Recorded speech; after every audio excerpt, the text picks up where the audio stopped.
So, welcome everyone to this webinar on Deagrarianisation, where we will compare contexts across South Africa and Europe. The webinar is an event linked to the South African Sweden University Forum, and it's hosted by SLU Global and the Swedish International Agriculture Network Initiative, SIANI. SIANI is an open and inclusive network that supports and promotes multi-sector dialogue and action around the vision of sustainable agriculture for food security. So my name is Flora Huha, and I'm a researcher here in rural development at the Swedish University of Agricultural Sciences, SLU, and I'm moderating this event. I have with me Alin Kadfak and Therese Strimell-Flodqvist from SIANI, who will help me moderating questions and solving technical issues.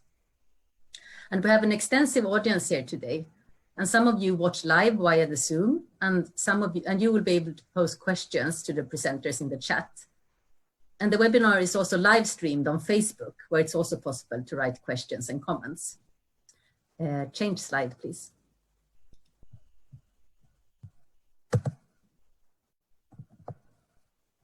We have some house rules to make the webinar run smoothly. First of all, I want to remind everyone that the seminar is live streamed and recorded.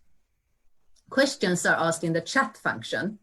Alin and I will read and collect your questions and comments, and we will post them to the presenters to the extent that the time allows. Hopefully we can take all questions, but in case we have to make a selection, we will make a selection so that we get a good variation of issues covered. In Zoom, there are two different chat functions. So firstly, there is the one called chat, and that's where we want you to ask questions to the presenters. Then there's also a Q&A function. And in the Q&A function, we want you to write if you have problems with your sound or other technical issues that you think that we can help you with. When raising a question in the chat to the presenters, please first write your name and affiliation and then the question, and try to keep the questions quite short and to the point. The Facebook live streaming is divided into 3 different slots, where a new slot starts after each break. And in Zoom, there is one continuous seminar where I will tell you when there is a break and what time we should come back. And the seminar is also recorded, and you will be able to watch it afterwards on the SIANI webpage and on Facebook. Change slide, please. Here is the program. We have a full program with 7 distinguished presenters here with us today, and all presenters would give short versions of their talks. And we will also have these talks as the basis for questions, comments, and a panel discussion. Some of you have hopefully seen that there are longer versions of these talks on the SIANI webpage. And if you haven't seen those, you can also watch them afterwards. They will stay there for a while. And we will post a link to the talks in the chat in the end of the session as well, just to remind you where you can find them. So first, we have 4 presenters who will talk about their research in South Africa. And after those 4, we will take questions from the audience. Then we have a break in Zoom, and I will tell you when we restart again. And in Facebook, the first session ends, and a new one starts after the break. Then after the first break, we have presentations from 3 different contexts in Europe, followed by questions from the audience. And then after the last break, we have a panel discussion with all the 7 presenters, where we get the chance to compare and contrast between contexts in South Africa and Europe. Change slide, please. And change again. So our first presenter is David Neves from the Institute for Poverty, Land and Agrarian Studies at the University of the Western Cape. David has done extensive research on aspects of poverty and rural livelihoods in South Africa. And he will talk here today about deagrarianisation, spatial and social differentiation in Southern Africa. Welcome, David. And now you have to unmute. Great. Thank you very much, Clara. I'm assuming everybody can hear me. So in this presentation, I perhaps imprudently want to do 2 things. I want to describe some of my research looking at deagrarianisation and particularly rural social differentiation, but I also want to use this to reflect on some of the critical questions that this raises around deagrarianisation. Now, deagrarianisation is conventionally defined as the occupational, economic, spatial movement out of agrarian modes or patterns or agrarian-based livelihoods. And in the South African context, it's especially evident in the communal areas of the former homelands. This reflects a complex historical legacy of racialized dispossession, the creation of the native labor reserves and patterns of structural underdevelopment. In the present day, it's sustained by the highly dualistic and unequal nature of the South African agrarian structure, the difficulties of the post-apartheid state in addressing these, and other factors such as, for example, the kinds of gendered and generational contestations and difficulties in mobilizing kin labor at a household level for agriculture. So it's a complex phenomenon.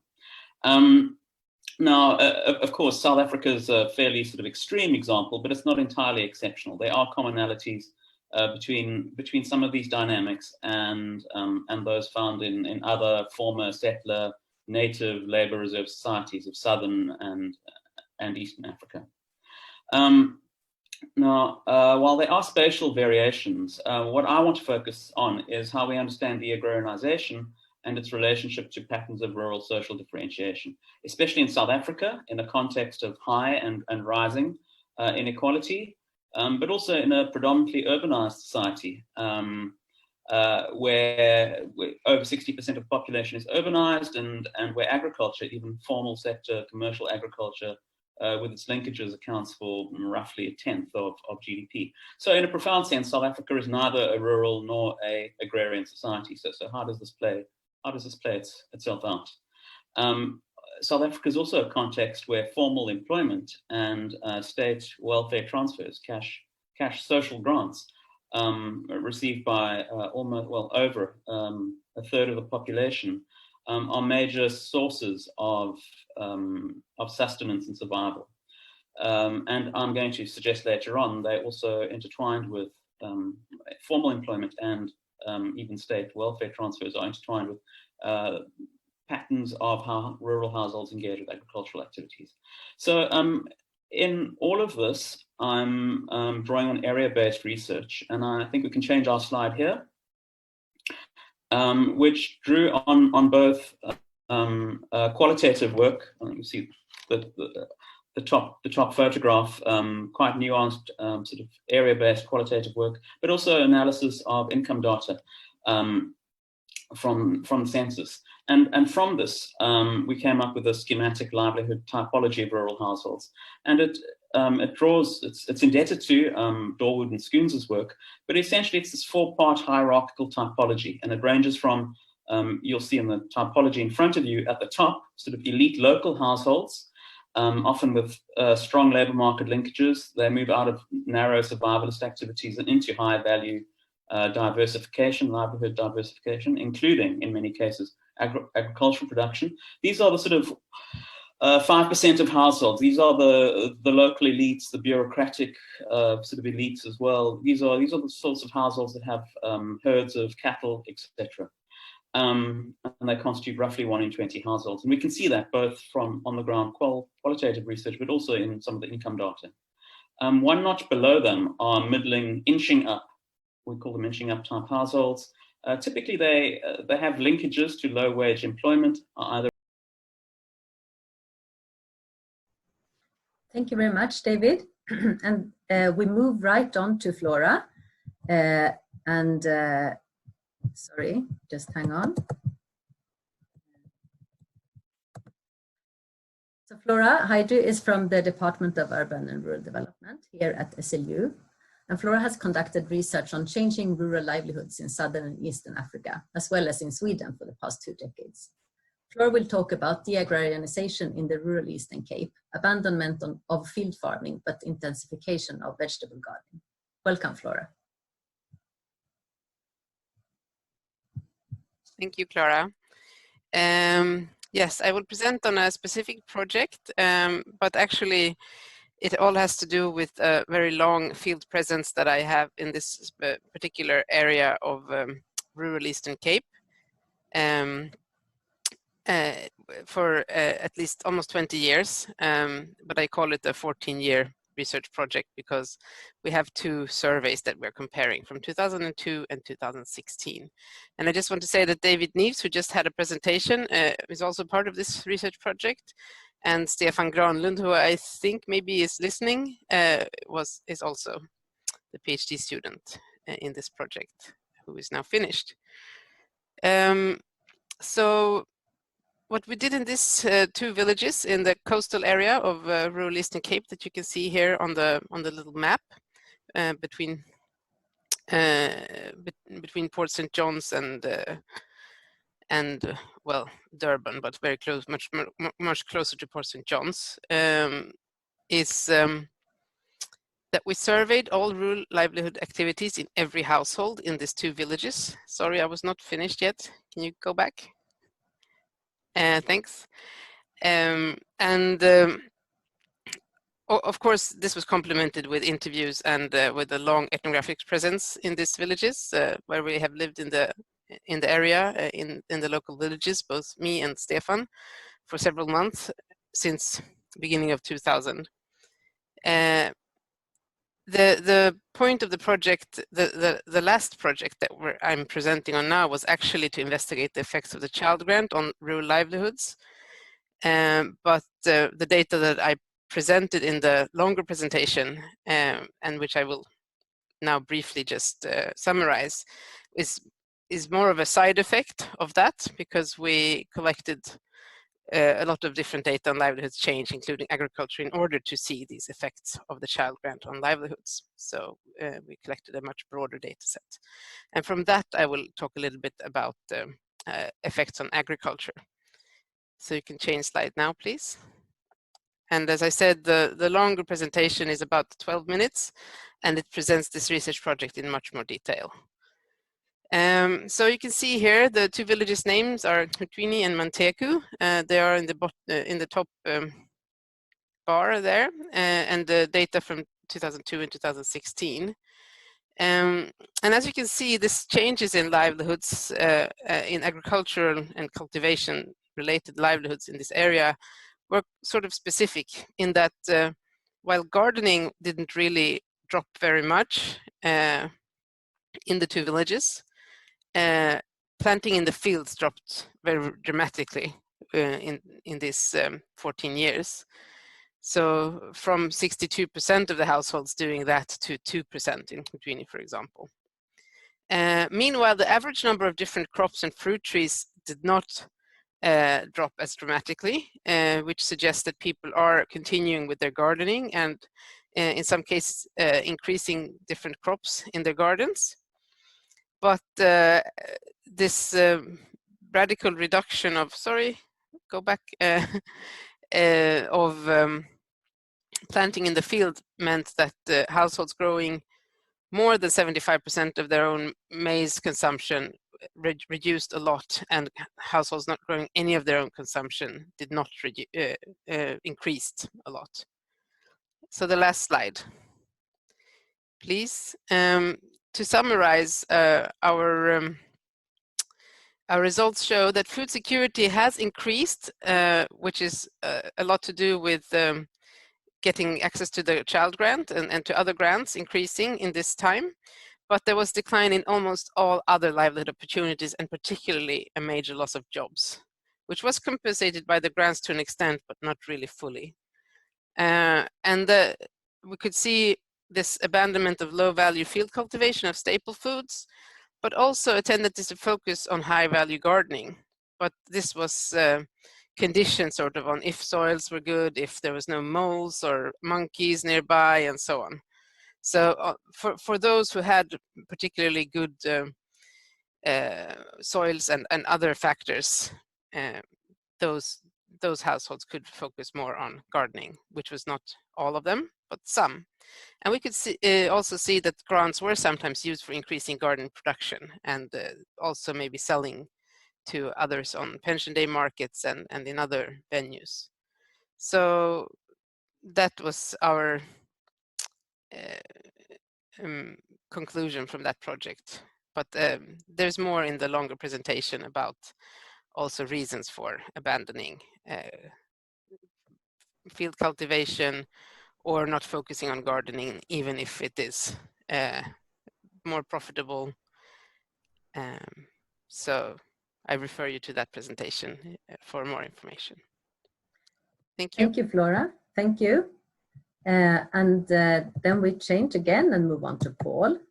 So our next presenter is Paul Hebbink, who is a rural sociologist, and he has carried out fieldwork and research on agriculture and rural development for the past 35 years or over 35 years in Kenya, South Africa, Zimbabwe, and Namibia. Paul will introduce a debate on deagrarianisation based on research in the Eastern Cape province in South Africa. Welcome, Paul.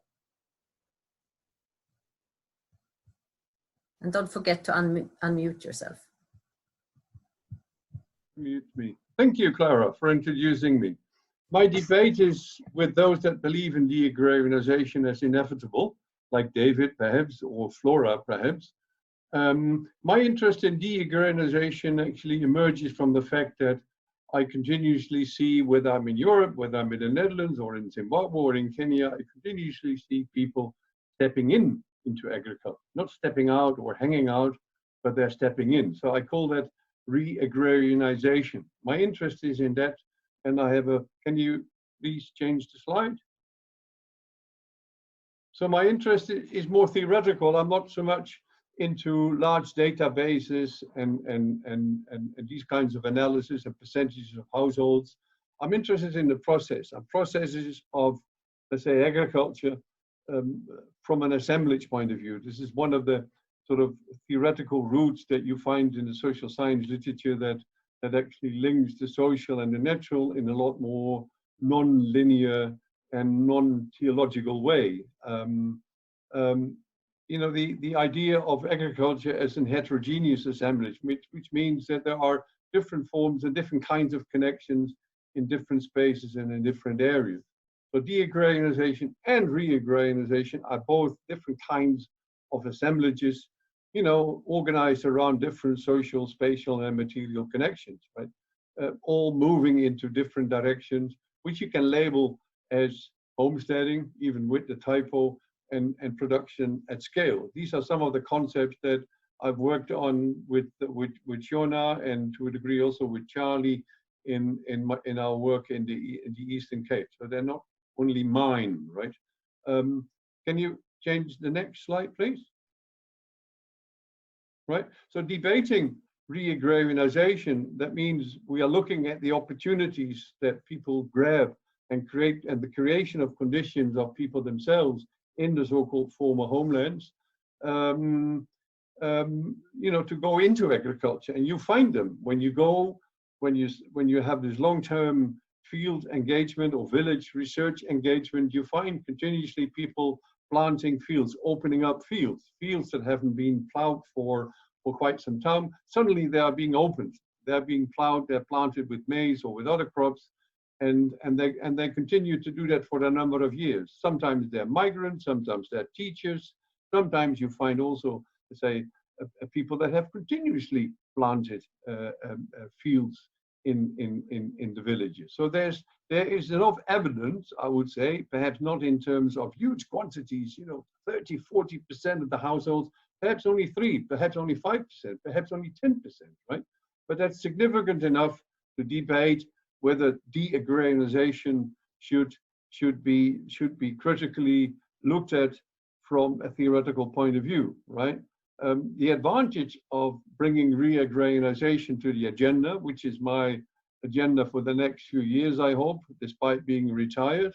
I hope to have a lot more time now. Now I don't have any teaching obligations to go to the field, is actually to examine this re-agrarianisation as a manifestation of people grabbing opportunities and actually designing projects initiated by themselves, more or less autonomous from the state. What I find till now in the field is that what people do with agriculture, what they do in the field, is not connected to any of the elements, any of the components of state policy, right? So they are relatively autonomous. So I'm not denying deagrarianisation. I'm denying that the homelands are problem areas per se that need intervention, they need more intervention. I would say perhaps they don't need intervention. Let people do what they like to do and what they can do, right? So so my fight is with both my academic colleagues debating the received wisdoms in the literature of deagrarianisation, and I'm also debating with my policy friends. Sometimes they like me, sometimes they don't like me, debating whether their policies are actually resonating what's happening in the villages. I like to end my talk here. There's more on the longer version. Thank you. Thank you very much, Paul. Yeah, and that's a good reminder for everyone to look up the longer versions of the talks on the SIANI website after this webinar so that you can dig deeper into all of these topics. Therese, you can change slide, please. So now I introduce the last presenter for this part of the session. And now we have Shauna Shackleton from the African Climate and Development Initiative and University of Cape Town. Shauna has worked at the interface between rural development, livelihoods, and natural resource use and management for the past 35 years. She will talk about changing land use patterns in communal areas of South Africa, drivers, consequences, and policy implications. Welcome, Shauna. Thank you, Clara. So in the next 5 minutes, I'll summarize the 20-minute talk that I prepared, which is online, and which provides empirical evidence of the trends and changes we're seeing in landscapes and livelihoods from across South Africa. So let's start with the question, what are the landscape changes we're seeing? So there has been a significant decline in the areas of cultivated fields in most communal areas across the country, and we have plenty of evidence for that, although it may vary in extent from place to place. But at the same time, we're seeing this increase in cultivation of home gardens, already pointed out by Flora, and also reactivation of cultivation in some areas, as Paul has mentioned. But at the same time, we're seeing a substantial increase in woody vegetation in old fields, which is providing other livelihood resources, such as fuelwood timber and livestock browse. So an obvious next question is, how do these changes in the landscape actually reflect in people's livelihoods? So some of the main changes that have taken place over a fairly long period of time include diversification of the livelihood portfolio, including we're seeing more elements of self-employment, reduced income in cash and in kind from farming activities, less remittances back to the rural areas, even though migration continues, and a higher dependence on social grants and the use of these to purchase food. These changes have also led to other risks and vulnerabilities in communities. For example, people have spoken about the increasing bush density, and the hunger from food insecurity has been linked to criminal activity. We could argue that these implications of the changes could include less resilient livelihoods, greater food insecurity as costs rise and with climate change, more inequality and vulnerability within certain groups, such as those without grants, and also loss of traditional knowledge and practices, such as selecting and storing one's own seed, and the reciprocal support that households used to give each other. We can move on to the next slide, please. But also the longer fields are left, if you look at the blue box there, the more difficult it will be to recultivate these fields due to feedbacks in the system. So more trees, making clearing costs very high to reactivate these fields, often more raiding wildlife because of the increase in forests and woodland, and also often problematic and invasive species coming into these fields, as well as what I mentioned previously about the loss of knowledge. We need to then ask ourselves, well, what is behind these changes? And some of the other speakers have mentioned this. There's many interacting environmental, socioeconomic and political factors across scales that have driven the changes that we see. This makes it difficult to reverse the trend of deactivation or to reinvigorate agriculture, as there are multiple reasons behind the decline.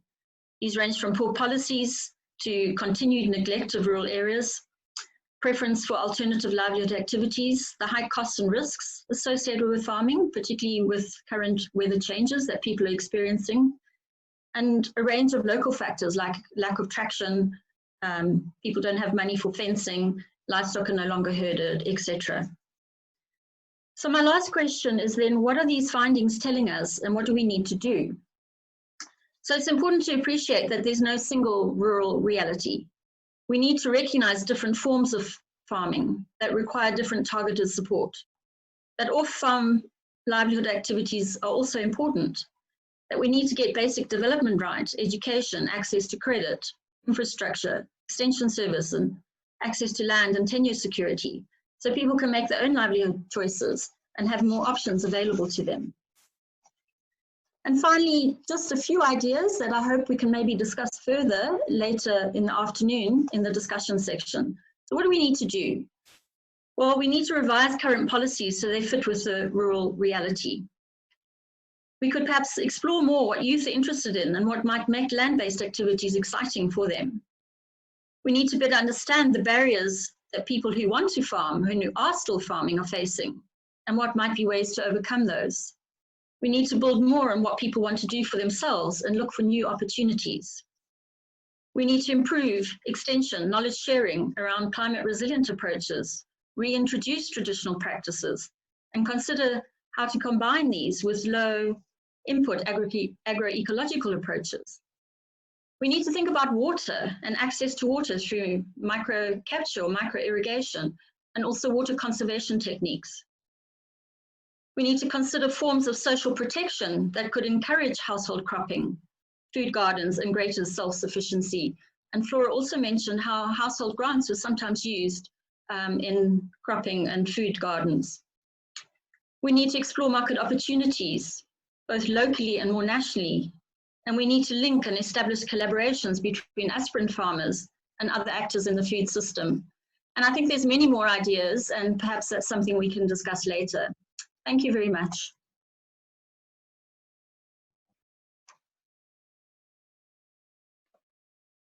Can you hear me? Yes, good. So now we move on to the question and answer session. Sorry, we had some problems with the microphone. And first of all, I have a question from the audience, which I would firstly direct to Flora. It's Akiniemi Babatote from University of Fort Hare, who writes that in view of the scenic nature of the study area, what are the livelihood portfolios offered by tourism in the Wild Coast and Ponderland, given that not everyone wants to be farmers? I think Flora can, maybe others have things to say, but Flora can start. Yes, thank you. Well, I agree, first of all, that it's really important to understand that not everybody wants to be farmers, and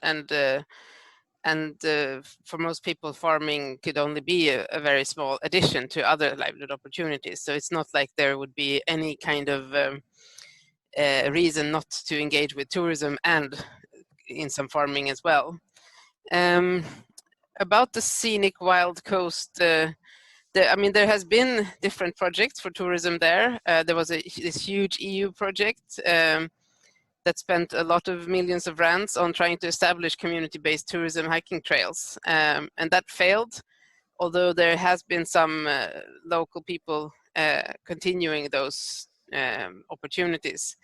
I think we have to realize that there is sort of a trade-off there between small-scale projects, community-based projects, which are always just going to be for a few households, and it's not going to be a big thing for rural livelihoods in the long term. It's not going to be a big, large-scale solution. And larger-scale tourism, which often doesn't end up benefiting local people anyway, which usually takes local resources, but hires people maybe from further afield and so on. So this area has not so far been much for larger scale tourism. There's been a few hotels and so on, but these most community-based projects have not really taken off, or to the extent they've taken off, then they are helping a few people, like 1 or 2 people in the study area have an income from tourism. So it's not going to make a difference on a village level,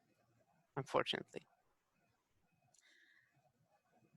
So does anyone else of the South Africa presenters want to comment on that question, or on alternative livelihood options apart from farming more generally? Not at the moment. So another thing that I thought about when I listened to all of your 4 presentations, that Paul said it very directly, that he wants to emphasize that, you know, people should be able to do what they want to do, and that we shouldn't push them into, for example, maybe intensifying agriculture projects. But I think that from my understanding of all of your research, the four of you, I think you're in agreement about this, that many of the large-scale development projects, agriculture projects or other projects in the region have failed because they don't take account of why local people actually do what they do, and what they think about how they could improve their situations. Now we have a question here from Roda Maglas from Stellenbosch University.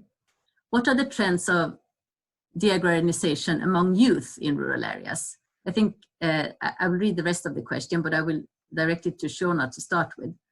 Are the drivers different when aggregated by age or gender? Do new pathways to technology translate to livelihood options for youth in agriculture? Our impressions from the work in Overberg so far seems to suggest not. Any evidence from elsewhere in the country? Shauna, do you want to start? Yes, hi Rhoda, thanks for that question.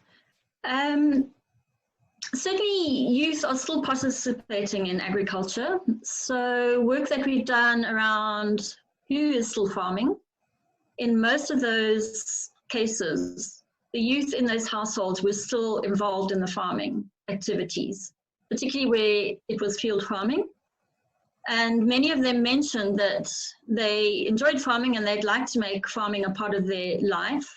Possibly they'll go to the urban areas and then come back with some of the things they were saying. One of my students did some work in the Cat River area of the Eastern Cape, and he did some scenario planning with the youth versus elders in the community versus community leaders.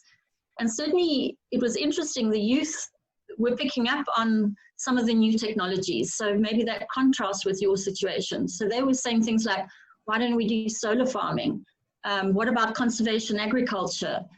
Can we be selling more of the firewood that is now with the trees coming into the old fields? So I think that there's an interest there in the youth, and I think the important thing is how to kind of cultivate that, how to maybe modernize it a little bit so people, the younger generation are more in tune with some of those ideas.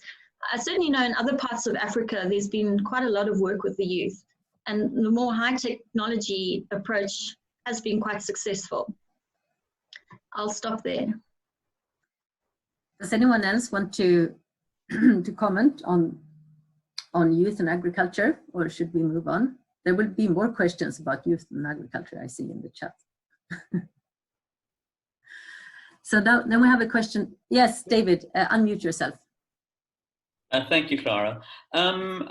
Yes, I'm thinking of Shauna's response, and I'm looking at some of the participants and the sorts of comments that are scrolling up in the chat window, and I think I think there are a lot of we're getting into the sort of minutiae, into the sort of particular details. What's the proportion of women and youth, and how do we get youth involved? But I think there's often a slippage in thinking about deagrarianization. There's a slippage between describing what's happening and offering up suggestions, policy injunctions, etc. And I think they often blur, and it is useful to conceptually keep the division. Now, in terms of the first part of that, characterizing what's happening, there are all kinds of debates, and there's different data, different contexts. I think there are an interesting set of questions there. But my sense is that we should be careful about slipping into this offering up of injunctions and comparisons. And for example, in response to Paul, nobody was suggesting we disallow rural populations from engaging in agriculture. That's not what the debate is about. The debate is where do finite, in the realm of development, where do finite state resources get placed to sort of maximize potential impacts. And then there's even a more fundamental question about, whether the state or other development actors should be investing in these kinds of ways, in these kinds of areas, in these kinds of activities. So I think we often, when looking at deagrarianization, we often get fixated sometimes on the agrarian and sometimes even the agricultural, losing sight of the extent to which I mean, rural areas are profoundly connected to urban labor markets, to circuits of migration, to systems of commodities. You know, rural dwellers in South Africa don't, I mean, statistically, they don't grow their own food, that they buy at the local supermarket. So I think that there's often this sort of harking back to a sort of a romanticized, imagined past, which loses sight of some of the sort of hard realities in the present. Yeah, thank you. Yes, Paul.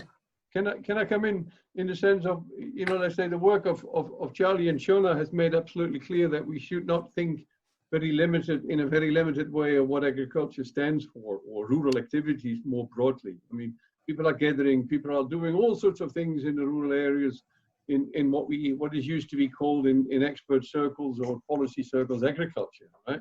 I think we need to have a much broader view on what we mean by agriculture. And I mean, answering to Rhoda, I mean, I met Rhoda a few months ago in Cape Town, and I thought that she worked quite along nicely with youth. One of the things that actually I pick up from Europe, I'm in Europe now, so I can talk about Europe and my nearby environment, is that there is, I mean, we have a problems of continuity in farming because, you know, let's say the older generation find it difficult to pass on the family farm to the next generation, right? Partly because of millions of euros of debt and all sorts of things. But there is a section of farms, there are a particular kind of farms, and that's the core of my answer also to what Shauna and Charlie have brought to the fore more analytically, is what is the nature of agriculture. It appears that in those kinds of agriculture activities where people have to do things, where they have to find things, where they have to combine and actually sort of become interested in actually looking for new opportunities and creating new connections between material resources and social resources, that's where you find the youth very much interested in. And that happened to be the smaller farms, that happened to be the farms that are not just growing crops for the market. No, these are the farms that are growing crops or milk cows or make milk or whatsoever for processing into other commodities, right? So they step into the commodity chain in a totally different way, not in a dependent position as a milk supplier. No, they step into the market chains as producers, right? As adders of value. And then we talk about the totally different kinds of farming. If I go to West Kenya, where I do a lot of work, I see a lot of adding value in the villages, right? That kind of activity has disappeared completely in the former homeland. Well, you would expect that if there is a relevant element in the policy, a relevant component in rural development policy, is actually start talking about how do we add value in the villages in the rural Eastern Cape, which is not agri-parks because it adds the value somewhere else. It doesn't add the value in the village, right? So that's why we need to start rethinking what we mean by agriculture and how we, from a policy point of view that can control resources, that have access to funding, can redirect the use of these resources, right? And reconnect with what people were doing 100 or 150 years ago, right?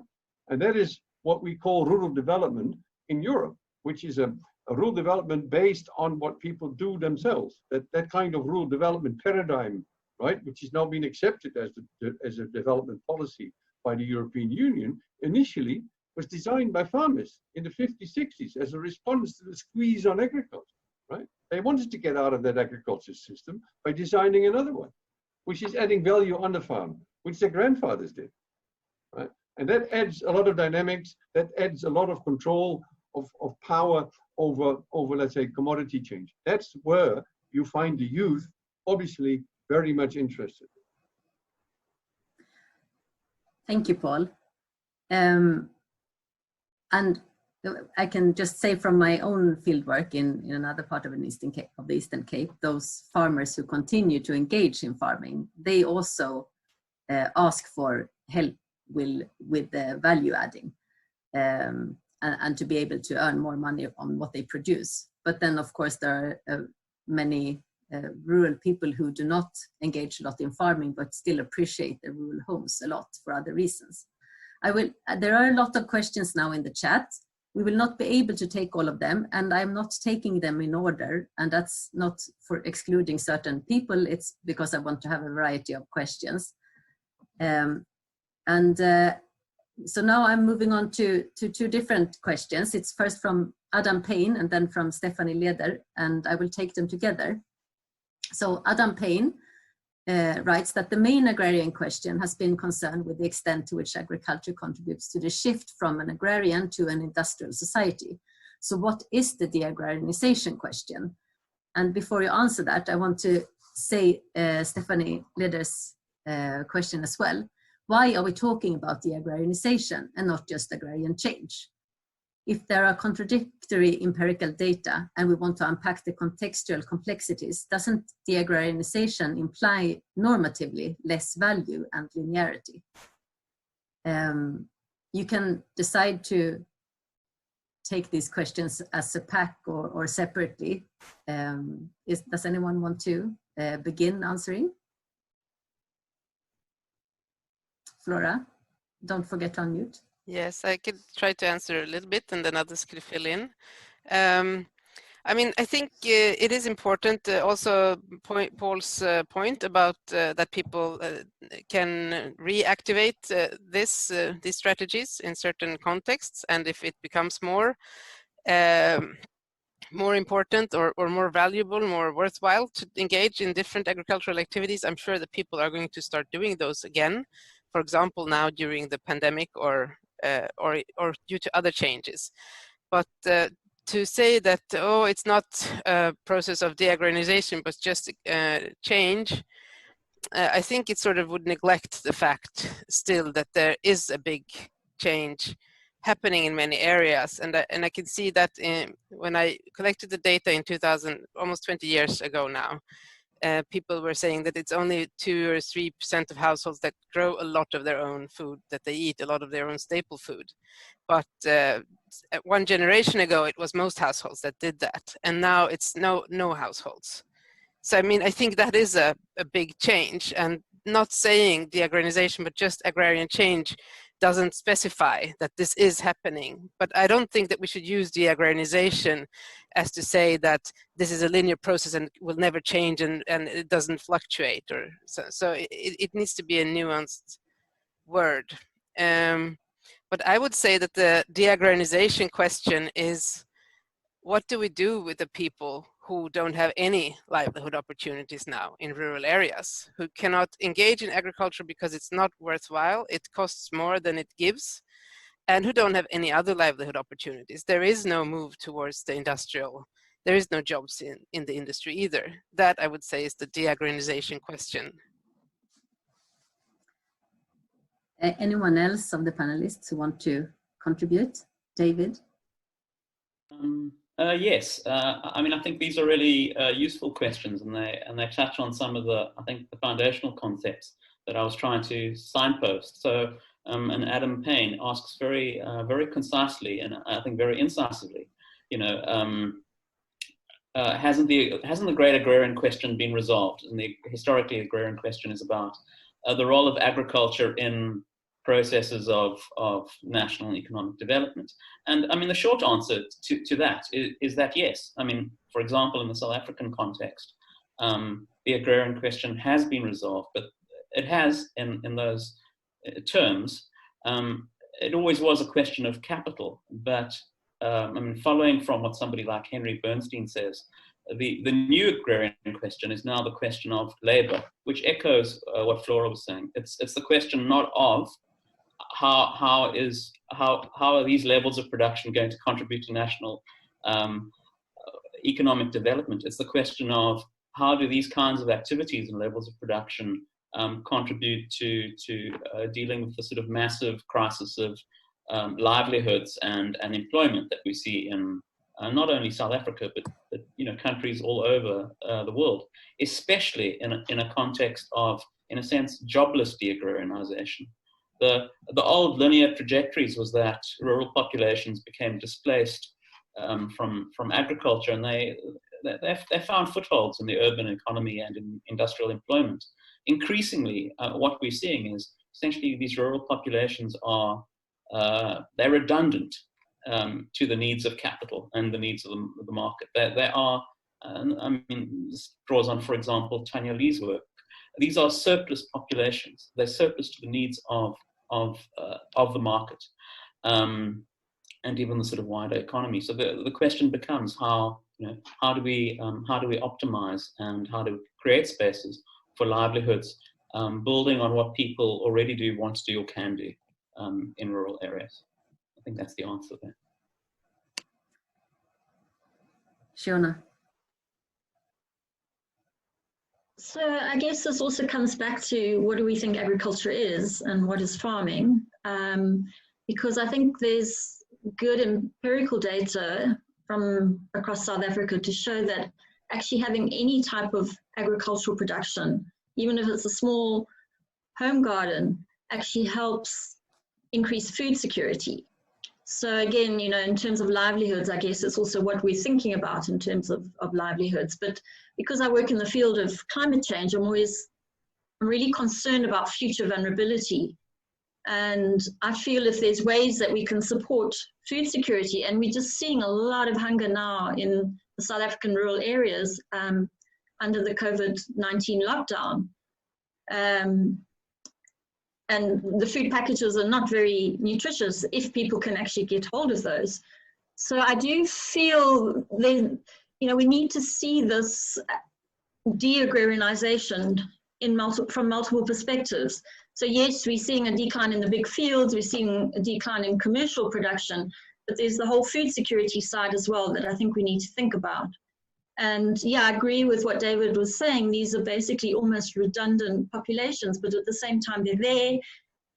We need to support them. We need to ensure that they can continue their livelihoods. We need to provide opportunities for them to grow in themselves and for food security, given that a lot of that population in the rural areas now is female-headed households, young children, grandmothers.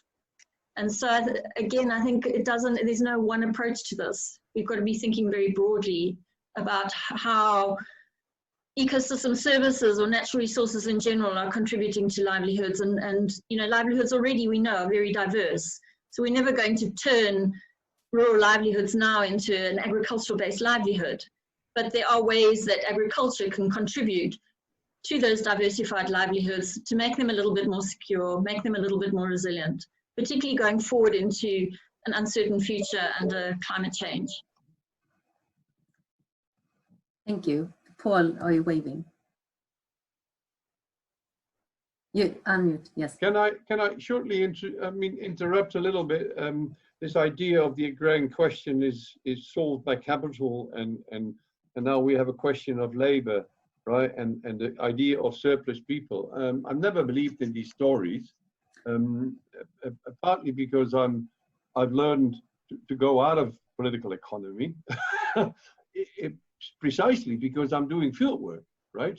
One of the tenets of political economy, or let's say the Henry Bernstein kind of argumentations, is this sort of emphasis on capital. Capital has the agency to change the world, right? It has the agency to change and make the agrarian questions the way capital likes to see it. Apart from reification, the problem of reification of capital, the problem with these kinds of thoughts is that it takes away the agency that you find of those people that are called so-called surplus people, right? And they have a lot of agency. And I think we pay not enough attention to their agency. Of course, there are problems. There's violence. There is problems of youngsters getting access to land because of the sort of generational control over labor and over land in particular, right? The way, let's say the labor reserves, the search for opportunities in the mines in the 1910s, 20s, 30s was a way to escape the control of Daddy, right? The opportunity to escape Daddy's control is a lot less than 100 years ago, right? So we need to realize that the youth is operating in that particular context, or the redundant labor is operating in that particular context. But it doesn't mean that there are no options. That doesn't mean that there are no projects being carried out, being developed by people that actually try to sort of fight the control of capital or the control of the state or the failures of state policy.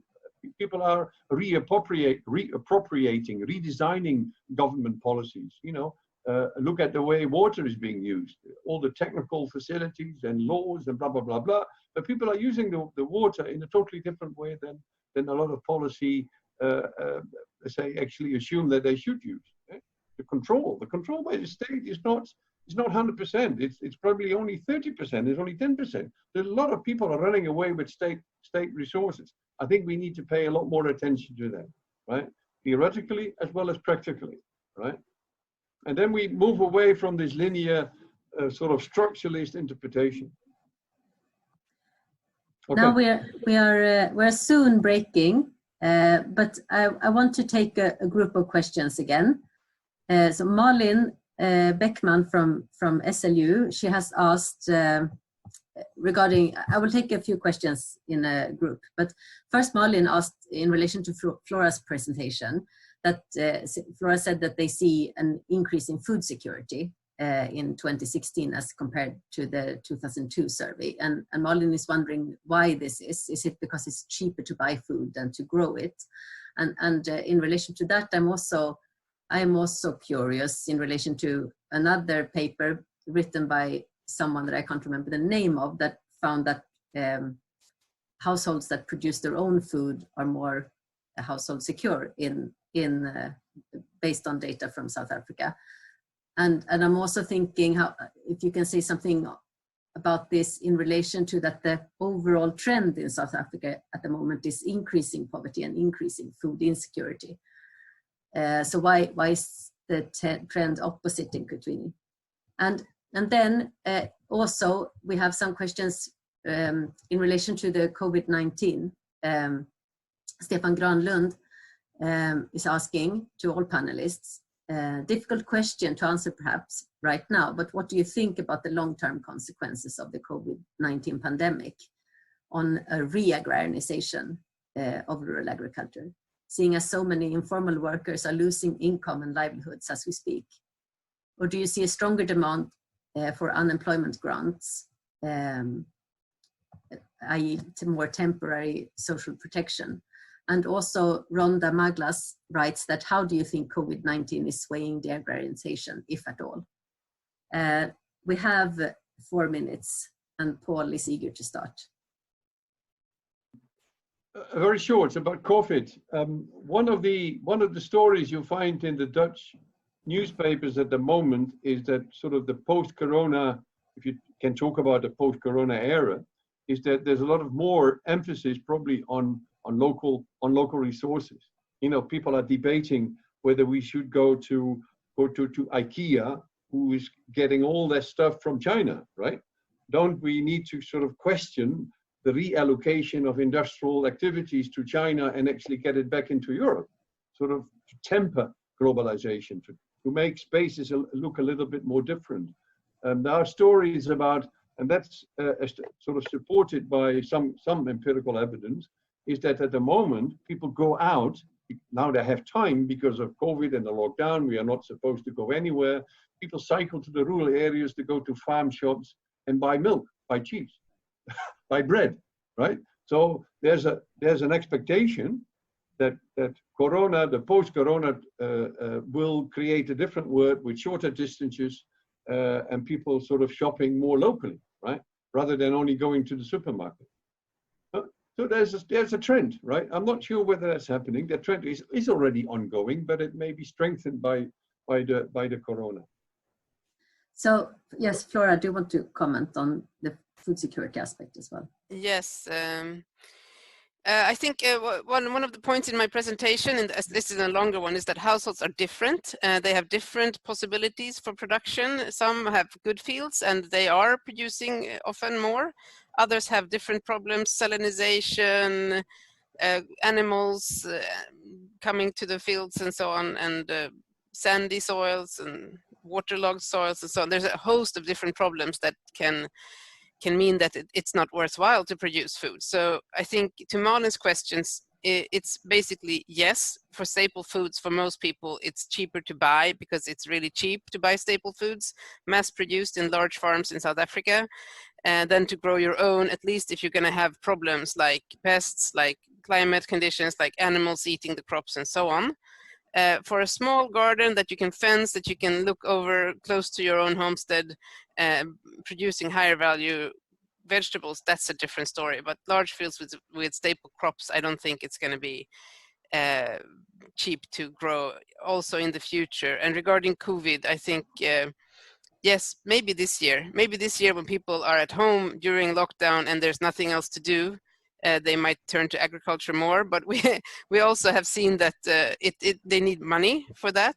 So money, if you don't have money, you're not going to focus more on agriculture either.